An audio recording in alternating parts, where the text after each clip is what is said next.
So I have a theory. Well, it's not really a theory, it's more like something that I just kind of find to be absolutely true, but haven't really heard too many people talking about. It is the idea that everything, I mean everything, is better in its context. Everything is more moving in its context. Everything is more beautiful and more breathtaking. That every single piece of art that we've ever experienced only becomes more beautiful when we steep ourselves in the context. Let me explain this to you in Lord of the Rings terms because this is a Lord of the Rings channel. When I watch the Ride of the Rohirrim in isolation, and I do this every so often, I just look it up on YouTube and just watch that exact moment. When I watch that, I well up with tears every single time I see it. It is just such an emotionally moving piece of filmmaking. Granted, I think this is better in the book, and it's a lot more moving in the book. And it was one of the rare times that I've actually cried while reading a book. But still, the movie moment is very powerful. But the movie moment is significantly more powerful when you watch the full movie accompanied by that single moment. So I might tear up if I watch that clip, or, hold back tears. But I will shed tears and be significantly more affected by that scene when I surround it with the entire context of the movies. This isn't just true in film, but I think it's true in all of art. A painting only becomes more beautiful when you know the full context in which the artist painted it. This painting by Diego Velázquez, called The Portrait of Juan de Pareja, is a really beautiful work of art, and this might be a little speculative because I think there's not really consensus in the art community, but it is especially beautiful when you know that the context for this is that Diego Velázquez, he won a competition to paint the Pope. And Juan de Pareja was his slave. So Juan comes with Diego to Italy to paint the Pope. But on the way, Diego decides he wants to paint Pareja, and he takes a week or so to paint him because the cardinals in Rome didn't really trust Velázquez to paint him, and he wanted to show them how good he was, so he painted his slave. And apparently, about a month or so after he painted this picture, he frees Pareja. And there's a lot of speculation for why he did this. But some say that he freed him because he really saw the humanity in him when he painted every single brushstroke. Now, I just think things are better in their context. Nessun Dorma is a beautiful piece of music, especially when the legend himself, Pavarotti, sings it. But it becomes even more breathtaking when you watch the full opera of Turandot and have the entire context just build to that one singular moment. Imagine sitting for a few hours watching an opera in a different language, waiting for Pavarotti to belt it out, and you get this final note.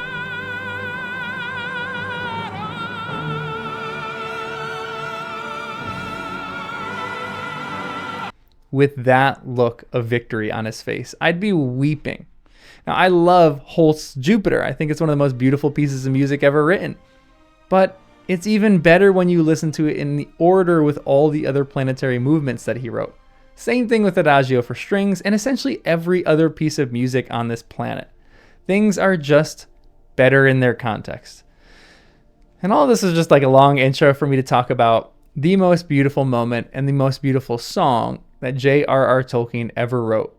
And it is written by one of the most unlikeliest of people imaginable, Sam Gamgee. Now, Sam is singing a song in Lord of the Rings, and it probably isn't surprising that he actually sings and does poetry in the movies and in the books. So if you were to read this song in isolation, you'd probably consider it to be beautiful. So let's do that, and then I want to explain the context and what I think Tolkien was really building at for this moment, because I have to be honest, the last 6 to 8 chapters with Sam in them, and really the entire book, have been building for this one moment. I think that's maybe a bit of an overstatement, and maybe hyperbole, but I think the whole book has been building for this single moment. And I want to talk about that buildup. But this is the beautiful song in isolation. In western lands beneath the sun, the flowers may rise in spring. The trees may bud, the waters run. The merry finches sing. Or there may be 'tis cloudless night, swaying beaches bare, the elven stars as jewels white mid their branching hair. Though here at journey's end I lie in darkness buried deep, beyond all towers strong and high, beyond all mountains steep, above all shadows rides the sun, and stars forever dwell. I will not say the day is done, nor bid the stars farewell. Now, this is beautiful. I mean, I'm not really a good singer, but I still love this song. In isolation, it's still a breathtaking song. But even the immediate context for this makes it so much more beautiful, because this is a moment Sam thinks he has lost Frodo. He's charged into this tower, and he's realized almost everyone in it is dead. And he thinks he hears Frodo, and he runs everywhere to find him and just cannot find him anywhere in this tower. He's not in the room. He's not in any room that he runs into. And so the book says this: he ran back to the lower story and tried the door. They would not move. He ran up again, and sweat began to trickle down his face. He felt that even minutes were precious, but one by one they escaped, and he could do nothing. He cared no longer for Shagrat or Snagga, or any other orc that was ever spawned. He longed only for his master, for one sight of his face, or one touch of his hand. At last, weary and feeling finally defeated, he sat on the step below the level of the passage floor and bowed his head into his hands. It was quiet, horribly quiet. The torch that was already burning low when he arrived sputtered and went out, and he felt the darkness cover him like a tide. And then softly, to his own surprise, there, at the vain end of his long journey and his grief, moved by what thought in his heart he could not tell, Sam began to sing. His voice sounded thin and quavering in the dark, cold tower, the voice of a forlorn and weary hobbit that no listening orc could possibly mistake for the clear song of an elven lord. He murmured old childish tune out of the Shire, and snatches of Mr. Bilbo's rhymes that came into his mind like fleeting glimpses of the country of his home. And then suddenly, new strength rose in him, and his voice rang out, while words of his own came unbidden to fit the simple tune. This enlightens the beauty of this song even more. The imagery here is stunning, and it's building out of the clip of this, what this song is like, happening in our minds here for Sam. Sam is running everywhere to try to find his master, and he is ultimately baffled and falls over in desperation and exhaustion. He longs for just one sight of his face or one touch of his hands. And as he sits there defeated, the torchlight signals the end of hope for him, and the ending of hope for Frodo and perhaps the entire story. Sam might have to bear the ring now, but he barely can manage to walk because he just wants to stay loyal and true to Frodo. And so how is he going to get into Mordor and destroy this ring? And just as the light is puffed out, Sam has a heart to sing. He isn't sure where the desire comes from, but if you've ever been paying attention to this story, this is where it gets even more beautiful. Because song has played a central theme in the message of J.R.R. Tolkien. Not only the actual songs that are written, and really how they contribute to the actual lore of what Tolkien is and was writing, but they actually contribute to the tone and function and the form of the story. I made a video about this before. I've actually made a few videos kind of talking about this and talking around this, but I feel like it's all been leading to this one moment. But that video, it was just like the beginning of me trying to realize the impact of song in Lord of the Rings. And you can watch that video right now, or even right after this, and then come back to it, because it'll give you even more context for my thoughts on just what place song has in this. But essentially, I just talked about how songs fade from the story, and how that makes you miss the Shire more. because song seems to be a central theme of the most beautiful place in Middle-earth, which is the Shire. And I even speculated that the Shire is almost a place that's filled with the most song, except for Tom Bombadil's cabin, of course, but it feels like the source of all creation of Middle-earth. Like, it feels like the Eden of Middle-earth. And songs have really been diminishing ever since we left the Shire.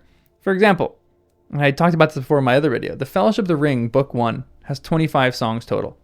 The Fellowship of the Ring, Book 2, has 10 songs total. The Two Towers, Book 3, has 14 songs total. Two Towers, Book 4, has 2 songs total. And this actually includes a song that I will return to that will give more context to Sam's current song. But Book 5 of The Return of the King has 6 songs in it. But that's slightly debatable because some of them are not really songs. They're more like war marches and chants. And I'd assume that they're not necessarily songs. And here in the first chapter of Book 6, The Tower of Cirith Ungol, we probably have the most beautiful song in this entire book. And I said before that I think the Song of Durin is maybe my favorite and was my favorite. And that will kind of always hold a special place in my heart. But I think now I love the Song of Sam even more than that. Because we have been wanting and longing for songs ever since we leave the Shire as readers. And it comes from Samwise. Samwise is the least eloquent person in the series so far. Not necessarily in our mind as readers, but in Sam's own mind. He thinks that he is the least eloquent person in Middle-earth. That moment in the movie when Sam gets up and recites a poem about the fireworks of Gandalf are really accurate to the book. And they're really accurate to Book Sam. Sam actually recites a line of poems about Gandalf's fireworks in the book, and then he says, that doesn't do them justice by a long road. Sam has always doubted his ability to actually compose good lyrics and a good song. And just like beautiful poetry.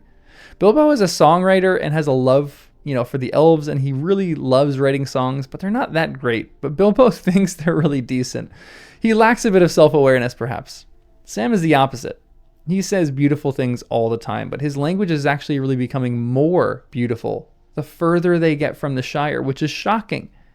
And it's almost as if Sam himself is becoming the Shire and the perfect place of Middle-earth to be like a calming agent for Frodo. And the paragraph that comes after Sam singing is paramount. But I'll get there soon enough because I want to build up to that paragraph too because it's so important. And I know that I'm explaining a lot here, but I really just have to read through, I think you really just have to read through the entire section of this book and the entire book to really get the gravitas of Sam singing this song and the weight that it has to it. So Sam has constantly doubted himself on this journey and his ability to write a song. He's really struggled with his self-confidence. When the four hobbits and Aragorn are on their way to Rivendell, Sam sings a song and it shows you just the high beauty with which Sam thinks of songs and poems. It's a moment that, again, I thought was vital when I actually was reading that moment. When I finished book 1, I wrote this full essay on, why I think songs and tales are the most important part of this journey and the most important part of this whole book. Because it really felt like Tolkien was trying to emphasize that. It's about songs and tales and how they are the backbone of Middle-earth. The hobbits and Aragorn are weary on this little journey to Rivendell, and they're depressed. And this is what the book says. "Won't somebody give us a bit of song while the sun is high?" said Merry when they had finished. "We haven't had a song or a tale for days, not since Weathertop," said Frodo. The others looked at him. "Don't worry about me," he added. "I feel much better, but I don't think I could sing. Perhaps Sam could dig something out of his memory." "Come on, Sam," said Merry. "There's more stored in your head than you let on about." "I don't know about that," said Sam. "But how would this suit? It ain't what I call proper poetry, if you understand me. Just a bit of nonsense. But these old images here brought it to my mind." Standing up with his hands behind his back as if he was at school, he began to sing an old tune. And this tune isn't, Sam's own tune. But Sam almost stands at attention. He adopts that art museum pose with his hands behind his back as if he enjoys and reveres this kind of poetry.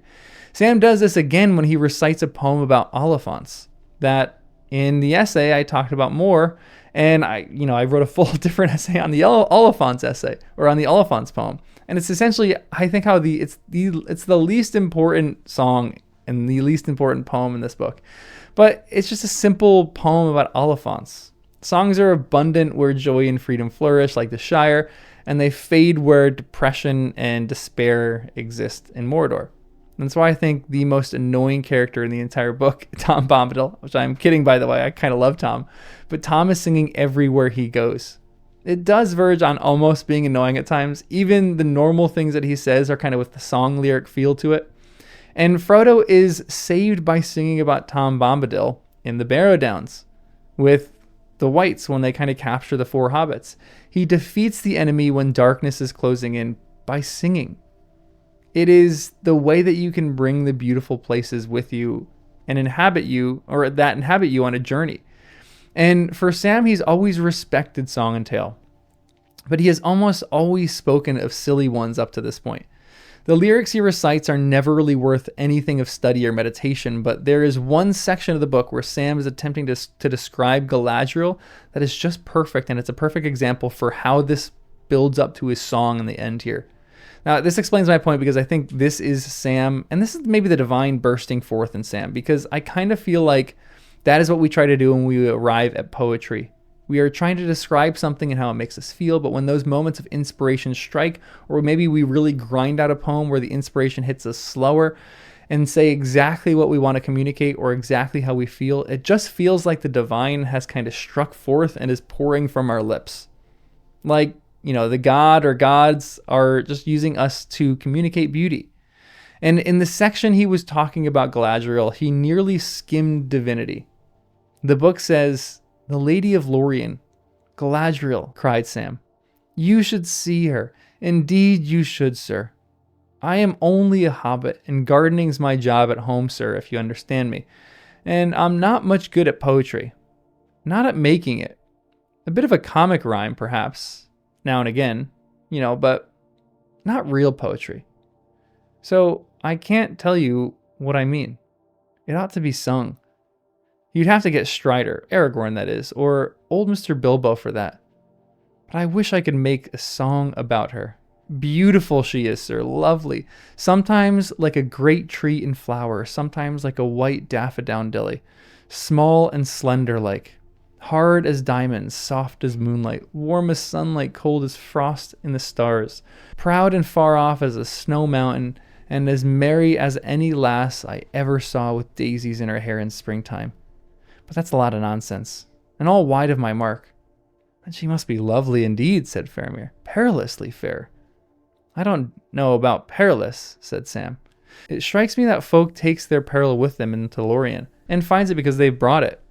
But perhaps you could call her perilous because she's so strong in herself. You could dash yourself to pieces on her, like a ship on a rock, or drown yourself like a hobbit in a river. But neither rock nor river would be to blame." This is perfect. I love that description. This is a poem in prose form, an uncomposed poem. It's a poem that's just like sitting there like pieces of a puzzle, unfinished, but accounted for. And Sam, after this, goes through hell and darkness and defeats a demon spider, scared everyone in Middle-earth, and he did it all for love. And as he is sitting there and his flame is dying and his heart is losing hope, a song springs up in his heart, and he sings it. He sings about his journey's end and about how he is buried in darkness deep, and he's beyond all darkness. And yet above the shadows they cannot conquer forever. A line that Frodo said before that I'm sure has stayed in Sam's heart this whole journey, because the last four stanzas are the most beautiful lines in any Tolkien poem that I've read so far. They are the entire reason why this story is being told. That hope can never die. It might die in our hearts, it might die in the torch beside us, but the sun is still above the darkness. Though everything be shrouded in dark, the sun is still there. And this for Sam is all the motivation that he needs to sing the last two lines. "I will not say the day is done, nor bid the stars farewell." And here we come to the greatest context of all. How there was a voice that answered him right above him. The next paragraph after this song says, "Beyond all towers strong and high," he began again. And then he stopped short. He thought that he heard a faint voice answering him. But now he could hear nothing. This, at the moment, is strange. When I was reading it for the first time, I actually guessed that this was Frodo, or, someone around him singing. Really just Frodo. And I was right, because in the next section, Frodo actually, when he finds Frodo, Frodo admits that it was him. But at this moment, it almost feels like an angelic response. This response in song comes to Sam. And it seems to be his salvation and his reignition of his hope. And I think that this is itself a divine message to Sam. I think that this feels like the clearest moment of divine intervention in the books, in an easy, synthesized way to understand what that Frodo was just simply singing above him, but it feels like a divine song and a divine response. Later, the text says, "Frodo, Mr. Frodo, my dear," cried Sam, tears almost blinding him. "It's Sam. I've come." He half lifted his master and hugged him to his breast. Frodo opened his eyes. "Am I still dreaming?" he muttered. "But the other dreams were horrible." "You're not dreaming at all, master," said Sam. "It's real. It's me. I've come." "I can hardly believe it," said Frodo, clutching him. "There was an orc with a whip, and then it turns into Sam? Then I wasn't dreaming after all when I heard that singing down below. And I tried to answer. Was it you?" "It was indeed, Mr. Frodo. I'd given up hope, almost. I couldn't find you." And notice that Sam says he almost gave up hope, because Sam never really gives up hope. He is the most hopeful character in this story. This is his Hobbit plain sense. It is maybe the real enemy against the enemy. Hope. This is why hobbits are so valiant and worthy to be ring bearers in my estimation, because they do not run out of hope, but also because hope is exactly what the ring is trying to destroy. But also because I believe that in the land of the Shire, where songs abound and there is merriment and singing everywhere you go, that the Eden of the Shire has now transported itself into the person of Sam Gamgee and has come to Mordor. And this is shown in the very next few lines. "Well, you have now, Sam. Dear Sam," said Frodo. And he lay back in Sam's gentle arms, closing his eyes like a child at rest when night fears are driven away by some loved voice or hand. Sam felt that he could sit like that in endless happiness, but it was not allowed. It was not enough for him to find his master. He had still to try and save him. He kissed Frodo's forehead. "Come, wake up, Mr. Frodo," he said, trying to sound as cheerful as he had when he had drew back the curtains at Bag End on a summer's morning. Frodo sighed and sat up. "Where are we? How did I get here?" he asked. I don't think it's coincidence that Frodo is asking where they are, because this is the question for the reader as well. They are not in Mordor anymore, because they are bridging this gap between Mordor and the Shire to the most evil land in all of Middle-earth that I know of at the moment, because, I haven't read the Silmarillion yet, and I still am, almost done with The Lord of the Rings, which, saying shameless plug to subscribe if you want more of this kind of content. But they are bringing the Shire to Mordor by this song. They are bringing hope to hopeless lands. And this makes the last thing that Frodo says in this chapter even more devastating in the context, because it just shows the effects of the ring and how it's really just crushing him. It's the anti-song of Sam and what he sings. He sings of hope, never dying because the sun will always rise. And Frodo says, "Not till you've had a mouthful, Sam," said Frodo. "I won't budge. Here, take this elven cake and drink that last drop in your bottle. The whole thing is quite hopeless. So it's no good worrying about tomorrow. It probably won't come." Frodo has lost hope because the ring is choking it out. This is why context matters, because without the journey behind it, a song is just simply a pleasant sound.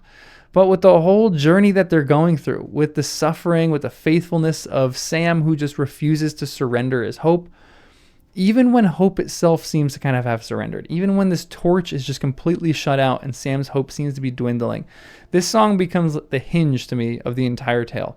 It becomes the moment when beauty rises really defiantly against the dark. When the Shire, when this small and quiet and green space takes shape inside a single hobbit's heart and shines out into Mordor. And this is why Sam's voice matters more than all the grand songs of the elves and kings, even though he says it's not as worthy as them. Because his is a song that should not exist here. His song is a song that has no right to survive in this tower built for cruelty, and yet it does because Sam is infused with the Shire and with perfection. And it is answered. Because hope, no matter how thin or quavering, is never sung in vain. Sam doesn't just remind us that songs still live, he proves that they can still win. Context doesn't just make this moment more beautiful, it reveals the truth that beauty was always the weapon here, and hope was always the weapon, always the answer, always the pulse of the world that darkness cannot fully kill. And in that small voice when he's singing, in that defiant melody that's rising up from this, place where music should have died forever, Tolkien, I think, gives us the clearest message of his entire legendarium, that hope is not the absence of despair. Hope is a song that keeps singing in spite of that. Because I will not say the day is done, nor bid the stars farewell. I'll see you in the next one.